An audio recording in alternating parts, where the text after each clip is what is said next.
सबसे common question जो लोग सेकेंड चाइल्ड प्लान कर रहे हैं उनके मन में ये रहता है कि सर हमें पहला बेबी नेचुरली हुआ है, अब हम सेकेंड चाइल्ड के लिए कोई भी प्रकार का ट्रीटमेंट क्यों ले।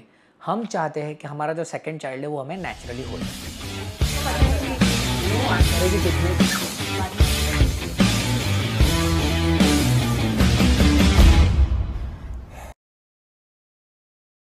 फ्रेंड्स हेलो, डॉक्टर जय Mehta from Mumbai. It's a great thing. ऐसा इच्छा बहुत लोग को रहता है। मुझे भी 2 बच्चे हैं, दोनों बच्चे नेचुरल हुए, तो मैं कंप्लीटली समझ सकता हूँ कि क्यों ऐसा कोई क्वेश्चन कर रहा है।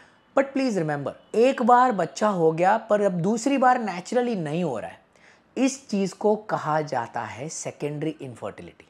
ठीक है, सेकेंडरी इनफर्टिलिटी बहुत कॉमन चीज़ है हमारे कंट्री में। आपको आपके केस को पास्ट हिस्ट्री से कंपेयर नहीं करना। मैं एक सिंपल एग्जांपल देता हूँ। मान के चलिए किसी की शादी हुई रहती है, तब दोनों हस्बैंड और वाइफ की एज है 32 ईयर्स। अब 32 ईयर्स पे पहला बच्चा हो गया। बच्चा को बड़ा होने के बाद में 3-4 साल के बाद में जो नॉर्मल गैप है, मान के चलिए कोई 4 साल के बाद में प्रेगनेंसी को वापस ट्राई कर रहा है, तो इसका अर्थ ये होता है कि वो कपल अभी 36 ईयर्स का हो गया है। ये जो इंटरवल ऑफ एज आ जाता है उसमें मेल पार्टनर के factors as well as female partner के फैक्टर्स बहुत ड्रास्टिकली चेंज हो सकते हैं। फीमेल पार्टनर्स के बहुत ज्यादा, क्योंकि एज फीमेल पार्टनर की फर्टिलिटी को रिड्यूस करने के लिए सबसे इंपॉर्टेंट पैरामीटर है। इसीलिए आपको ये ध्यान रखना है कि भले पहला बेबी नेचुरली कंसीव होने के बाद में सेकंड बेबी भी नेचुरल होने के चांसेस बहुत ही ज्यादा रहते हैं। कोई दो राय नहीं है इस चीज में।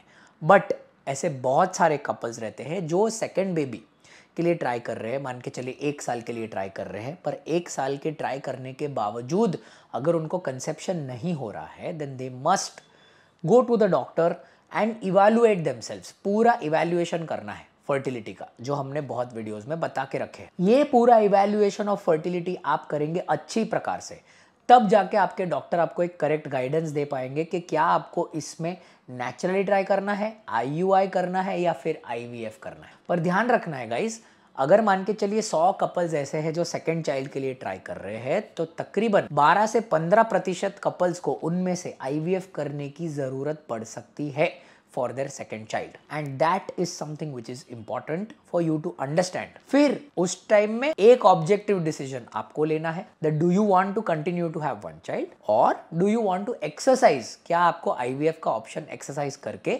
खुद को एक सेकेंड चाइल्ड के लिए थोड़ा सा बेहतर चांस देना है।